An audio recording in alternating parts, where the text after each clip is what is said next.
नमस्कार मित्रांनो, जीएमसी नागपूर एक्झामच्या सिरीजमध्ये आपलं स्वागत आहे। आज आपण जे मागील काही क्वेश्चन पेपरचे अनालिसिस करून शिफ्टचे अनालिसिस करून कोणत्या प्रकारचे गणित आणि बुद्धिमत्ताचे प्रश्न आले होते आणि कोणत्या प्रकारचे येऊ शकतात त्या विषयावर आपण आज लेक्चर घेणार आहोत। तर मित्रांनो, आता तुम्हाला एक प्रॉब्लेम दाखवतो बघा। दिलेला प्रॉब्लेम वाचून घ्या तुम्ही। काय म्हणते बघा, इथं दिलेल्या व्यवस्थेचे अध्ययन करून निम्नलिखित शृंखलेतील क्रमाने येणारे पुढील पद शोधा। ओके, असे काहीतरी बघा, अल्फाबेट दिलेले असते, मध्ये अशी सांकेतिक भाषा दिलेली असते, नंबर दिलेले असते बरं का। आणि ह्या नंबरवरून आपल्याला एक सिरीज दिलेली असते आणि या सिरीजचं आपल्याला मिसिंग टर्म काढायचं असते।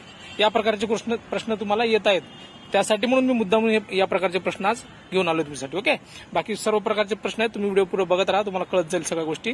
आणि आज मी जे टॉपिक घेणार आहे जास्तीत जास्त त्या टॉपिक रिलेटेड फक्त रिव्हिजन करा, बाकी काय टॉपिक नाही केलं तरी चालतंय। आणि आपण एवढे दिवस केलेला असतो त्यामुळे थोडंफार ते आपल्या 8 दिवस होऊन जाईल, पण आता कमी वेळेमध्ये रिव्हिजन कोणत्या गोष्टीचं करायचं या गोष्टीचं करायचं, त्यासाठी हा व्हिडिओ मी तुमच्यासाठी अपलोड करतो। ओके, तर बघा आता काय दिलंय बघा, इथं 5RJ 1 आणि पर्सेंटेजचं चिन्ह आहे Q 8WU, तर पुढे काय येईल म्हणले बरोबर। तर बघा मित्रांनो, आता आपण 5 जर बघितलं, इथं कुठं आहे 5। ओके, इथं 5 आहे। 5 नंतर काय आले R नंतर काय J। बघा म्हणजे काय दिसतं इथं, एक संख्या सोडून एक सोडून एक यायला लागले ना, म्हणजे इथं 5RJ तसं आलंय। पुढे बघू आता 1 येण्यासाठी पुढे जे एक आले त्यासाठी मध्ये कितीचा गॅप आहे, इथं 2चा। ओके ठीक आहे, बघा 1 एक सोडून पर्सेंटेज चिन्ह आलंय, एक सोडून Q आले। ओके, म्हणजे पुढच्या येण्यासाठी 2चा गॅप पाहिजे, 8 आला बघा, इथं पण 2चा गॅप। ओके, सिरीज संपल्यानंतर 2चा गॅप आणि प्रत्येकामध्ये 1चा गॅप आहे बघा। आता पुढे बघा 8 एक सोडून W आणि एक सोडून U, म्हणजे आता नेक्स्ट काय येणार 2 सोडून स्टार। ओके, स्टार कुठं इथं आणि इथं आहे आपलं, चला इथं स्टार। मग एक सोडून काय येणार हे डेल्टा। आता एक सोडून किती Z नंतर N। ओके, म्हणजे आता बघा हे आपला ऑप्शन नंबर 4 तर उत्तर बरोबरच आहे। आणि मित्रांनो, काय या प्रकारचे प्रश्न पडतायत, तुम्ही उद्या एक्झामला बघून तुम्हाला काहीतरी नवीन वाटू नये, तुम्हाला या प्रश्नांची सवय व्हावं, हा फक्त उद्देश समोर ठेवून आपण हा व्हिडिओ अपलोड करतोय। प्रत्येकाने व्यवस्थित मन लावून बघा, पुढे अजून अशा खूप साऱ्या गोष्टी येणार आहेत। ओके, आता नेक्स्ट बघूया। तर आता बघा नेक्स्ट क्वेश्चन बघा मित्रांनो, त्या प्रकारचा एक सांकेतिक भाषेचा प्रश्न आहे। आता मागाचा एक प्रश्न हा एक प्रश्न केला तरी तुम्हाला आता त्या गोष्टीची तुम्हाला थोडीफार कल्पना येऊन जाईल की कशा प्रकारे प्रश्न फ्रेम करतात आणि कशा प्रकारे सोडवलं पाहिजे। ओके, तर नेक्स्ट बघा, चिन्हे अक्षरे अंक यांची एक शृंखला दिलेली आहे, अशी काहीतरी शृंखला दिलेली आहे। या शृंखलेला आधारित 5 समूहापैकी 4 समूह एका विशिष्ट प्रकारे समान असून त्यांचा एक गट बनतो, तर या गटात न बसणाऱ्या शब्दाचा समूह बघा। म्हणजे काय म्हणते, हे जे आपल्याला चिन्ह दिलेले आहेत, जी सांकेतिक भाषा दिलेली आहे, त्या भाषेवरून आपल्याला खाली 4 ऑप्शन दिलेले आहेत, त्यात 5 ऑप्शन दिलेले आहेत, त्यातनं एक बाजूला काढा म्हणते, म्हणजे ऑड मॅन आउट आपण जसं म्हणतो ना। हा ठीक आहे, तशा प्रकारे बघा। आता आपण जर ऑब्झर्व केलं मित्रांनो, इथं बघा 2, इथं सांकेतिक भाषा दिलेली आहे गुणाकार आणि सर्कलची, S 9 P असे दिलेलं आहे बरं का। आता मी जर ऑब्झर्व केलं मित्रांनो, आपण नीट जर ऑब्झर्व केलं तर बघा काय दिसतंय, इथं पहिली टर्म जी आहे, इथं नंबर आहे, इथं नंबर आहे, इथं नंबर आहे आणि इथं नंबर आहे, इथं नंबर आहे का नाही बघा, म्हणजे option number D correct answer आहे बघा। असे सारी बेसिक गोष्टी असतात, आपण काय करतो ह्या इथं सिरीजमध्ये खेळत बसतो, तिथं वेळ गेलेला कळत नाही। ओके, तर ऑब्झर्व करा, व्यवस्थित बघा आणि सिंपली कसं सोडता येईल त्या गोष्टी आता मी जे सांगतो ते लक्षात ठेवा। ओके, आता आपण नेक्स्ट प्रकार बघू। आता बघा मित्रांनो, आता पुढची जी टाईप आहे वयवारीवर आहे बरं का। आपण काय करणार, प्रत्येक जी व्हरायटीमध्ये काल 6 शिफ्ट जे झालेत आता मागे, त्या सगळ्या शिफ्ट अनालिसिस करून आपण प्रत्येकाचे 1-2 प्रश्न बघणार आहोत, जेणेकरून तुम्हाला त्या प्रश्न रिवाइज होतील आणि येणाऱ्या एक्झाम मध्ये तुम्हाला आउट ऑफ आउट गणित बुद्धिमत्ताला पडेल, या दृष्टिकोनात व्हिडिओ आहे। आता पुढे बघा वयवारीचं काय म्हणले, शिरीन ही मार्यापेक्षा 3 वर्षांनी लहान आहे। ओके, चला 2 वर्षानंतर त्यांच्या वयाचे गुणोत्तर 5/6 होते, तर शिरीनचे आजचे वय किती बरोबर। बघा मित्रांनो, काय म्हणले, शिरीन ही मार्यापेक्षा 3 वर्षांनी लहान आहे बरोबर।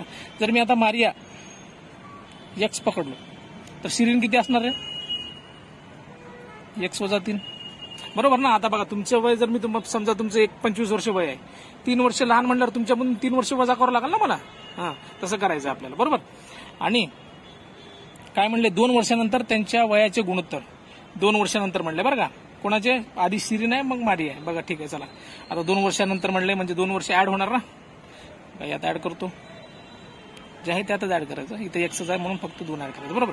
आता ह्या दोघांचं गुणोत्तर दिले ना, मग आता या दोन्ही गुणोत्तर मध्ये मांडून घेऊ, म्हणजे असं कसं तुम्हाला समजण्यासाठी मी आज व्यवस्थित लिहितो, पण एवढं आपल्याला एक्झामला करायचं नाही, आपण डायरेक्ट मांडून घेऊन टाकायचं 2x + 2 बघा। आता हे गुणोत्तर किती दिलेलं आपल्याला 5/6 बरोबर।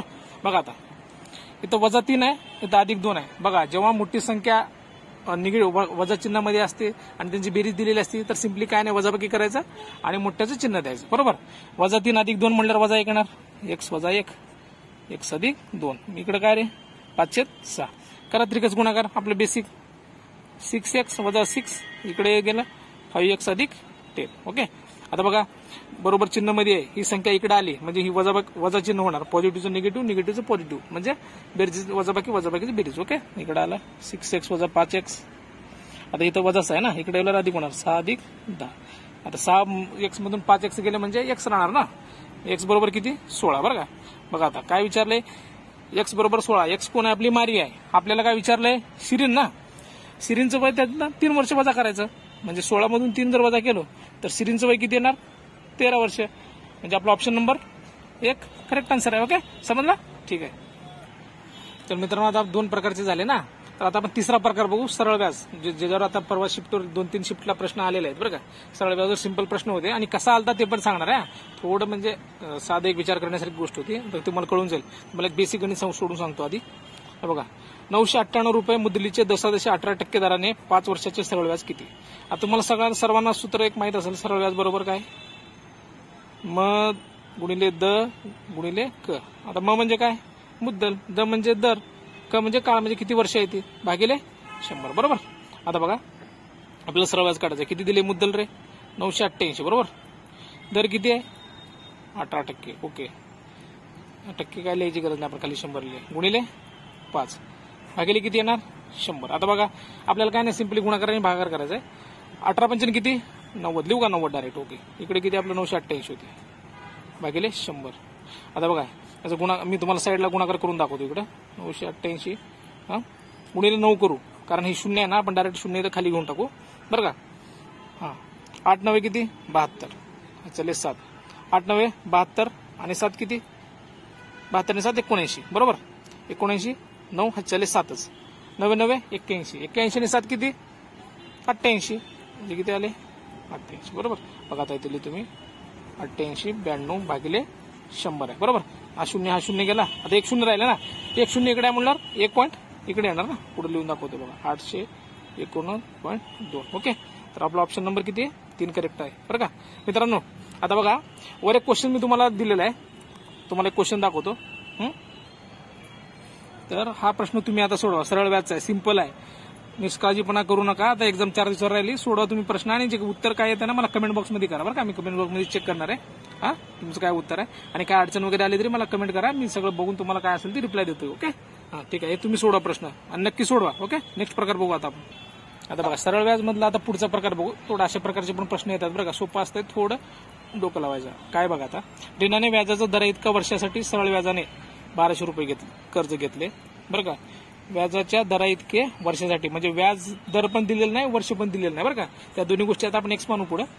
जर तिने कर्ज फेडताना 432 रुपये व्याज दिले असेल तर व्याजाचा दर किती? म्हणजे हे काय दिले? 432 सरळ व्याज दे ना, व्याज म्हणून दिले. म्हणजे सरळ व्याज किती आहे? 432 रुपये. आपल्याला व्याजाचा दर माहित आहे का? नाही. एक्स म्हणू. किती वर्ष? कारण व्याजाचा दर आणि वर्ष त्यांनी सेम म्हणले ना, म्हणजे दोन्ही आपल्याला अननोन आहेत. मग आपण काय करू? व्याजाचा दर आणि काय वर्ष म्हणजे काय काळ आहे ना, ते पण आपण एक्स मानू. ओके. ठीक आहे. आता मांडून घेतो बघा मी आपलं सूत्र. सरळ व्याज बरोबर सिंपल आपला आताचा मदक भागिले 100. सरळ व्याज किती आहे? 432. मुद्दल किती दिले? 1200 रुपये. ओके. दर माहित नाही, एक्स पकडलं. आपल्याला किती वर्ष ते पण दिले ना, काळ पण दिलं नाही, एक्स मानलं. ओके. 1200 आणि हे दोन एक्स मानले आणि आता 100. आता बघा काय नाही, तिरकस गुणाकार होणार. 432 गुणिले 100 भागिले 1200. आता बघा इकडे भागिले 1200 हा आला, पण इकडे एक्स आणि एक्स 2 एक्स ना, एक्सचा वर्ग होणार. बरोबर. ठीक आहे. चला आता मी हे 2 शून्य उडवले, हे 2 शून्य उडवले. 432 ला 12 ने भाग घालायचा. बघा 432 भागिले 12. 12 2 24 12 त्रिक 36. त्रिक 36 आणि इथे किती राहिले? 7. म्हणजे 12 संग 72 म्हणजे 36. इकडे किती आलं? 36. Sorry 36 x square. म्हणजे बघा इकडे एक्स स्क्वेअर आहे, इकडे काय होणार? एक्स बरोबर वर्गमूळ 36 जाणार ना. 36 वर्गमूळ किती? 6. म्हणजे बघा आपला ऑप्शन नंबर 2 करेक्ट आहे. नीट बघून घ्या प्रश्न. असे असतात बेसिक, फक्त काय नाही व्यवस्थित काय दिले ते बघायचं, गडबड करायचं नाही, मांडायचं. हे बघा सिंपल असतात, फक्त कॅल्क्युलेशन करायचं असते. ओके ठीक आहे. बघा मित्रांनो, जीएमसीचा एकदम फेवरेट प्रश्न आहे बघा. असं तुम्हाला पझल देतात, मोठा छोटे किंवा उंच ठेंगू, वजनदार कमी वजनाचा असं देतात. सिक्वेन्स मध्ये मांडायचं असते. सर्वात उंच कोण, सर्वात लहान कोण, मध्यभागी उंचीनुसार कोण. एक पझल सोडवली की 5 प्रश्न खाली यायला लागले. किती? 1 वर 5 आहे. त्यामुळे एक सिंपल दिलेलं असते, फक्त मांडायचं आहे. किती सिंपल आहे तुम्हाला कळेलच. आणि त्याच्यावर खाली 5 प्रश्न असतात. 5 मार्क डायरेक्ट फिक्स होते तिथे. ओके, नीट बघा आता. आता काय दिलंय? आरती सान्यापेक्षा मोठी आहे. आता बघा इथं लक्ष द्या. आरती सान्यापेक्षा मोठी आहे म्हणले ना. आरती सान्या. आता सान्यापेक्षा आरती मोठी आहे. बघा कसं मांडतो मी बघा. ह्याला लहान आहे ना यापेक्षा म्हणून लहान रेषा ओढून घ्यायची. मोठी असली की मोठी, जसं मोठी तशी मोठी रेषा, जशी लहान तशी लहान रेषा. एकदम सिंपल वे आहे. त्यात काय आपल्याला रॉकेट सायन्स नाही बरं का. सिंपल पद्धतीने गणित सुटते, त्यात काही विषय नाही. मग तो कोण येणार? आरती. खाली काय म्हणले? मुस्कान आरतीपेक्षा मोठी आहे पण कशिशपेक्षा लहान आहे. बघा म्हणजे मुस्कान आली का? मुस्कान आरतीपेक्षा मोठी. बघा आरतीपेक्षा मोठी आहे पण कोणापेक्षा लहान आहे? कशिशपेक्षा. म्हणजे कशीच्या पेक्षा उंच असणार. इकडे लिहितो थोडं सुटसुटीत तुम्हाला कळण्यासाठी. कशिशपेक्षा लहान आहे. बघा कशिश सान्यापेक्षा मोठी आहे. आपली सान्यापेक्षा तर मोठीच आहे ना. या दोन्हीपेक्षा म्हणलं ह्यापेक्षा तर मोठी आपल्याला दिसते. ठीक आहे. सान्या मुस्कानपेक्षा लहान आहे. सान्या लहान आहे. सान्या बघा इथं सान्या इथं आहे, मुस्कान इथं वर आहे ना उंच, त्यापेक्षा ही लहानच आहे. गार्गी सगळ्यात मोठी आहे. बघा गार्गी सगळ्यात मोठी आहे म्हणजे गार्गी यांच्या सगळ्यापेक्षा मोठी असणार ना इथं गार्गी. तरी तुम्ही गार्गी. ओके. तर काय विचारलं मित्रांनो? बघा आता बघा पझल तर सुटले. बघा किती सिंपल आहे. विद्यार्थ्यांना उगाच भाव करतात बुद्धिमत्तेचा. आता ह्यात काही कुठलं पद्धत मांडली का काय केलं? जसं दिले तसं मांडायचं असते, फक्त काय सुद्धा नाही दुसरं आहे. बघा आता काय म्हणले प्रश्न सोडवतो आपण डायरेक्ट. आता सर्वात लहान कोण आहे? आकृती दिसू द्या ना. सर्वात लहान कोण आहे? सान्या. ओके, लहान आहे ना सान्या सर्वात. ठीक आहे. मुस्कानपेक्षा मोठी कोण आहे? मुस्कान कुठे आहे? आपली इथं आहे ना. त्यापेक्षा मोठी कोण आहे? कशिश आहे, गार्गी. म्हणजे बघा इथं गार्गी पण आहे, कशिश पण आहे. म्हणजे ह्या दोन्ही ऑप्शन नंबर 4 मध्ये दिलेत म्हणून आपला ऑप्शन नंबर 4 येणार. ओके. आता पुढचं बघा. मध्यभागी कोण आहे म्हणले बरं का. मध्यभागी काय येतं बघा तुम्ही आता आकृतीमध्ये. मध्यभागी कोण व्यक्ती आहे? बघा इकडे 2 इकडे 2. मध्यभागी कोण आहे? मुस्कान. सिंपल आहे, मुस्कान. बघा ह्या प्रकारचे पझल पडायला लागलेत बरं का. हे सगळे तुम्हाला घ्यायचा विषय काय माहिती आहे का मित्रांनो? 4 दिवस आहेत अजून, वेळ गेलेली नाही. अजून 4 दिवस तर तुम्हाला भेटते. 3 दिवस तर भेटते ज्यांना लांब आहे. प्रवासामध्ये 1 दिवस मी पकडले. 3 दिवसामध्ये बरंच काय होऊ शकतं. ज्या गोष्टीचे टॉपिक तुम्हाला आता रिपीट व्हावं लागतात ना टॉपिकवर फक्त एक नजर रिव्हिजन. आता काय करायची गरज नाही. हे जे टॉपिक मी तुम्हाला मागच्या अनालिसिस दिले ते तर कराच, बाकी जास्त करू नका. चालू घडामोडीवर थोडं जास्त भर द्या. तुम्हाला काल परवा सांगितल्यासारखं बरं का. गणिताचं तर मी तुम्हाला टाकतो, गणित बुद्धिमत्तेचं. अजून तुम्हाला मराठी इंग्लिशचा आज रात्री व्हिडिओ अपलोड होईल. काल सांगितल्यासारखं तुम्ही ते गणित बुद्धिमत्ता कसं काय करायचं, आपलं सॉरी जीएसटीचे प्रश्न आहेत ते व्यवस्थित कराच. करंट कसं करायचं ते पण तुम्हाला सांगितलं होतं, ते तर तुम्ही कराच. मराठी आणि गणित इंग्लिशसाठी मी अजून सेपरेट व्हिडिओ अपलोड होईलच, तोपर्यंत हे करा तुम्ही. आता पुढचा प्रश्न घेतो. आता बघा पझलचा नेक्स्ट टाईप आहे. हा प्रश्न तुम्ही आधी सोडवा, व्हिडिओ पॉज करा, तुम्ही सोडवा, नंतर मी कसं सोडवतो बघा बरं का. तुमचं म्हणजे रिव्हिजन होऊन जाईल. आता बघा हे पण सिंपलच आहे. यूपीसीचा प्रश्न आहे हा. तर बघा आता कसं सोडवायचं. रामाला आता गणित बघा तुम्हाला सांगितल्याप्रमाणे रामला राणीपेक्षा जास्त गुण आहेत. काय? राम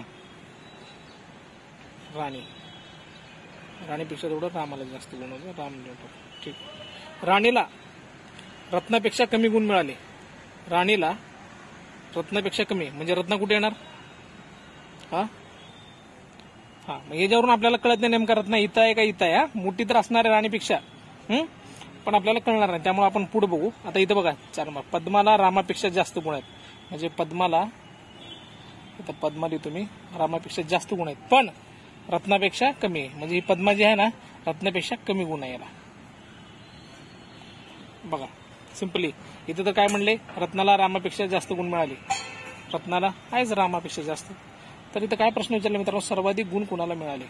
सर्वाधिक गुण कुणाला मिळाले? आपल्याला सरळ सरळ दिसतंय तर आणि सरळ सरळ आपल्याला तर दिसतंय रत्नाला सर्वाधिक गुण मिळाला. दुसरा ऑप्शन जर आपण इथं बघितलं मगाशी, राणीला रत्नापेक्षा कमी गुण मिळाले. बघा राणीला रत्नापेक्षा कमी म्हणजे जे दिलंय ना आधी ज्याचा संबंध लागतो ते वाक्य वाचून संबंध जोडायचा, नंतरचा संबंध ऑटोमॅटिक क्रिएट होतो, आपल्याला कळून जाते. बरोबर का? म्हणजे आता तुम्हाला इथं राणी आणि रत्नाचं कन्फ्युज होत असेल थांबायचं, पुढे बघायचं ना त्यांचं डायरेक्ट लिंक कुठे लागते त्याला अडायचं आणि सोपा विचार आहे. वेळ भरपूर आहे, व्यवस्थित सोडवायचं, काय गडबड करायचं नाही. ओके ठीक आहे. नेक्स्ट प्रश्न बघू आपण आता. ते उत्तर सांगायचं राहिलं ना आपली कुठे रत्ना ऑप्शन नंबर 4 नंबरला. एक मिनिट बघा, व्हिडिओ पॉज करा, बघा पीडीएफ तर तुम्हाला पाठवलेला आहे, टेलिग्राम लिंक पाठवते, लिंक दिलेली आहे खाली, तुम्ही ते जॉईन करून घ्या, त्याच्यावर तुम्हाला पीडीएफ पण भेटेल, रिवाइज करून घ्या आणि पहिल्यांदा तुम्ही पण सोडवायचा प्रयत्न करा. अजून पुढे प्रकार आहे, आता बघू आपण नेक्स्ट प्रकार. बघा मित्रांनो, आता काळ काम वेगावर घेणार आहे आपण बरं का. आता वेगाची काही गरज नाही, काळ आणि कामचं घेऊ. वेगावर तर आतापर्यंत पडलेले काही क्वेश्चन आले नाहीत, आता हे बघू पुढच्या व्हिडिओमध्ये, अजून ते जमलं तर ते पण करू आपण. पण आता आपलं टार्गेट आहे कमी वेळेत जास्त रिव्हिजन, फोकस. ओके नेक्स्ट बघा. आता बघा, शेतातील तण काढण्यासाठी 5 मजुरांना 12 दिवस लागतात, तर तेच काम करण्यासाठी 15 मजुरांना किती लागतील. आता बघा, सिंपल गणित आहे. आता तुम्हाला सांगतो, याचा पुढचा प्रकार पण सांगून टाकतो इथंच. बघा, सिंपल एक फॉर्म्युला आहे, MDH, M1 D1 H1 बरोबर M2 D2 H2. म्हणजे इथे M म्हणजे काय, मॅन, जे पहिला मजूर दिलेत किंवा माणसं दिलेली आहेत, काही मुलं म्हणले, लेडीज म्हणले जे मॅन, आणि हे D म्हणजे डे. एच म्हणजे काय, तासात दिलेलं असतं बघा. आता यात आपल्याला तासात दिलं नाही, आता पुढे त्यांनी म्हणले असते 12 तास, आणि ह्याला दिलं असतं 12 तास किंवा 15 तास, आणि राहिलेलं ही डी काढा, असं पण याला असतं ना. आता आपल्याला 2च गोष्टी दिलेल्या, पण आता 3 जरी आले तरी तुम्हाला कळायला पाहिजे. आणि बघा, जर काम वगैरे दिलं असेल ना, वर्क, जिने काय आता एवढ्या दिवसात म्हणजे एवढं बांधकाम केले, एवढं स्क्वेअर सेंटीमीटर केले किंवा फुटात दिले, काय पण दिले काम, तर ते काम खाली घ्यायचं बरं का. याला W1 W2. मग आपल्याला आता सिंपल फक्त काय MDच आहे ना, M1 D1 बरोबर M2 D2. किती आहे मॅन, 5 गुणिले 12, M2 किती आहे 15, D किती लागतील काढायचं ना, D2 म्हणू किंवा X म्हणून चालते. तर बघा, हे खाली मांडून घेतो, 5 × 5 3 × 3 3 × 12. हे कॅल्क्युलेशन फास्ट करायला तुम्हाला पण सवय लागावं म्हणून प्रत्येक गोष्टी सांगत, आपल्याला नुसतं ते स्लो काम करायचं नाही, आपल्याला स्पर्धेमध्ये टेकायचं असेल तर प्रत्येक गोष्टीमध्ये थोडं ठीक आहे. D2 किती येणार 4 ते 4. आता हे तुम्हाला बेसिक सांगितले, त्याचे 2 प्रकार पण सांगितले. आता थोडं पुढचे जे तुम्हाला परवा प्रश्न पडला होता ना, सेम प्रश्न आणलेला आहे, सेम प्रश्न तुम्हाला सोडून दाखवतो. ओके ठीक आहे. आता बघा मित्रांनो, आता जे परवा शिफ्ट झाली होती ना, त्या शिफ्ट मधला आहे तसा प्रश्न जो आपल्याला विद्यार्थी मित्रांनी एका सांगितलं होतं आपल्याला, तो सेम प्रश्न आपण फ्रेम करायचा प्रयत्न केला. ओके, सेमच आहे प्रश्न. बघा आता काय म्हणले, ए एका कामाचा 70% भाग 49 दिवसात पूर्ण करतो, बी 40% काम 32 दिवसात पूर्ण करतो. जर येणे 40 दिवस काम केले व सोडून गेला, तर राहिलेलं काम बी किती दिवसात करेल असं म्हणलेलं आहे बरं का. म्हणजे बघा मित्रांनो, ए किती 70% काम किती दिवसात गेलं 49, म्हणजे 100%ला किती येणार आहे बघा, 7 7 49 आहे ना. म्हणजे 10 भाग केले ह्याचे, तर किती होणार असं तुम्हाला जर ज्यांना समजत नाही त्यांच्यासाठी, विद्यार्थी मित्रांसाठी लिहून घेतो बघा. 70%ला 49, तर 100ला किती, आपण असं त्रिकोण गुणाकार करतो ना, 100 गुणिले 49 भागिले 70. बघा 10 7 70, 10 10 7 1 7 7 7 49 म्हणजे 70. हे डायरेक्ट तुम्ही जर बघितलं तरी तुम्हाला कळून जाते. 70%ला 49 7च्या पट्टीत आहे, म्हणजे 100ला 10च्या पट्टीत किती 70 होणार ना, म्हणजे याला 70. एक काम पूर्ण करायला 70 दिवस लागणार बरोबर. तर बघा बीला किती दिवस लागणार, बीचं काय म्हणजे 40% 32 दिवसात ना. बघा 32 दिवसात. आता सेम तुम्ही इकडे असंच काढून घ्या, आणि तुम्हाला डायरेक्ट सांगतो बघा, 4%ला 40%ला 32, 8 चौक 32, म्हणजे 10%ला किती होणार 8 10 80, म्हणजे बी किती दिवसात करतो काम 80 दिवसात बरोबर. तर बघा आता ह्याला 2 प्रकारे बी सोडवता येते, पण आता आपण लसावी पद्धत वापरून काढू, कारण काही सोडून गेलेले व्यक्ती असले, काही जॉईन झालेले व्यक्ती असले ना, तर ते लसावी पद्धतीने एकदम सोपं पडतं. आता बघा लसावी पद्धत कशी असते. काय करायचं मित्रांनो, ए आणि बीची इथे संख्या मांडून घ्यायची, 70 दिवस मांडून घ्यायचे, 70 आणि 80. आता ही लसावी आणि मसावी काय असतो, जास्तीत जास्त कोणत्या मोठ्यात मोठ्या कोणत्या संख्येने भाग जातो ती संख्या आपण घेत असतो ना. आता जर मी संख्या पाहिली तर 10 न भाग जायला जाते, 5 न पण जाते, पण 5 पेक्षा 10 बेटर आहे ना, कारण मोठ्यातली मोठी घ्यायची आपल्याला. बघा 10 न जर भाग घातला तर 7 10 7 70 10 8 80, 8 येणार. आता याला पुढे भाग जाते का रे, जात नाही. बघा आता याला कुठल्या संख्येने भाग जाते, त्याच संख्येने जाणार ना, त्यामुळे आता ठेवून टाकायचं. जी संख्या राहिलेली असते ना इकडे मसावीची, आणि ही जी शेवटची संख्या राहिलेली असते त्यांचा गुणाकार होत असतो बरं का. आणि खाली आपण सोडत गेलो असतो तरी इकडच्या सगळ्या संख्या आणि खालची राहिलेली सिरीज त्यांचा गुणाकार होत असतो बरं का. ठीक आहे. तर बघा आता किती होणार गुणाकार, 10 7 70 आणि 8 7 56, म्हणजे 560 चा गुणाकार येणार. हे 560 जे आहे ना मित्रांनो, आपलं एक काम असतं, म्हणजे आपल्याला एवढं काम करायचं आहे.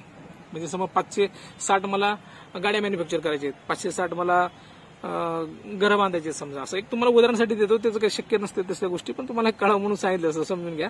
ठीक आहे. आता काय करायचं, हे 560 आपलं वर्क झालं, एचं काम आणि बीचं काम मांडून घ्यायचं। एचं किती आहे 70 ना, 70 दिवसाचं ना, ओके 70। बीचं किती 80। बघा आता कसं मानतोय, तुम्ही पण असंच मांडा। ही सवय तुम्हाला काही जणांना काही मित्रांना तर माहितच असेल, तरी पण मी सांगतो सर्वांसाठी। आता बघा हे ह्याला भाग घालायचा, हे 0 0 जर गेलं 8 56 म्हणजे 70 8 दिवसात काम करणार। कळा लागले का तुम्हाला काय सांगतो, कळते ना? हे जे 560 आहेत त्याला 70 न भागायचं असते, म्हणजे हे जे काम एक कामाचे दिवस येत असतात, म्हणजे एका दिवसात किती काम करतो असं येत असतं। इथे जर केलं 560 ला भागलं 80, हे 0 0 जर गेले 8 7 56 7, ओके। तर आता पुढे बघा, तर बघा हे टोटल जर यांचं कामाची बेरीज आपण किती तर 15 होते। पण काय म्हणले बघा, आता प्रश्नाकडे बघा, प्रश्न बघा नीट तुम्ही। आता काय म्हणले, एने 40 दिवस काम केले व सोडून गेला। 40 दिवस काम केले ना, एका दिवसात किती काम झाले याचं, एका दिवसात किती काम झाले बघा। इथं साईडला मांडतो, हा कुठं मांडू, इथं मांडू का? एका दिवसात किती केला 8 ना, तर 40 दिवसात किती होणार 8 चौक 32 म्हणजे 320 काम कोण केला, ये बघा। टोटल काम आपलं होतं 560 बरं का, आणि काम किती केले यानं 320। आता राहिले किती काम बघा, 0 गेले 4 2 म्हणजे 240 काम राहिलं होतं। आता 240 काम कोण करणार आहे, बी करणार आहे। 240 आणि बी किती करतो एका दिवसात 7। आता घरा भागाकार 7 त्रिक 21, राहिले किती 3 म्हणजे 30 7 चौक 28 4, राहिले किती 2 भागिले 7। बघा हे असं सोडवायचं प्रश्न। आता मी तुम्हाला समजून सांगतो म्हणून वेळ जात आहे बरं का, नाहीतर हे असे जे प्रश्न आहेत ना एकदम इझी आहेत, हा सोडून घ्या व्यवस्थित। आणि या प्रकारचे प्रश्न बघून घ्या। काळकाम योगावर जास्त प्रश्न पडलेले आहेत, म्हणजे जास्त म्हणण्यापेक्षा 1-2 प्रश्न पडलेत। बुद्धिमत्तेचे जे आता पझल आहेत ना, पझलवर भर द्या। एक पझल मित्रांनो, एक पझल सोडवलं ना 2 मिनिटं 3 मिनिटं वेळ जाऊ द्या, वेळेचं आपल्याला बंधन नाही। त्याच्या खाली 5 प्रश्न सुटणार आहेत। थोडं तिथे जर गपलत झाली तर आपले डायरेक्ट 5 मार्क निगेटिव्ह होतात, बरोबर ना? आपण एकदाच ती मांडत असतो आणि त्याच्यावरून आपण सोडवतो, असं नाही की आपण प्रत्येक वेळी पझल मांडून सोडवणार आहे। त्यामुळे व्यवस्थित शांत डोक्याने सोडवा, काही टेन्शन घेऊ नका, बिंदास राहा। पोस्ट तुमचीच आहे। आता जी येणारे आपले 4 तारखेची शिफ्ट आहे, त्या मित्रांना माझ्यातर्फे बेस्ट ऑफ लक। आणि ऐका, तुम्हाला सर्व व्हिडिओ तुमच्यापर्यंत पोहोचण्यासाठी ज्यांनी कोणी सबस्क्राईब केलं नसेल त्यांनी सबस्क्राईब करून ठेवा, लाईक करा, शेअर करा, आणि जे काही तुम्हाला अडचण असेल ते कमेंट मध्ये टाकत राहा। मी बघत राहतो, तुम्हाला मी होईल तेवढं प्रयत्न करतो तुमच्यासाठी। जोपर्यंत तुमची एक्झाम होणार नाही तोपर्यंत मी तुमच्या सोबत आहे आणि भविष्यात तुमच्या सोबत राहणार आहे। आता समजा बीएमसीचे जे पोलीस भरतीचे मित्र आहेत त्यांनी सुद्धा चॅनल सबस्क्राईब करून ठेवा, कारण आपण सर्व बॅचेस आपण त्याच्यावर म्हणजे सगळं फ्रीमध्ये मित्रांसाठी सर्वांसाठी फ्री। तुमचं काम काय, लाईक शेअर सबस्क्राईब, तेवढं आपल्याला मोटिवेशन भेटत असतं, बाकी काय नाही। ओके, धन्यवाद, ऑल द बेस्ट, थँक्यू।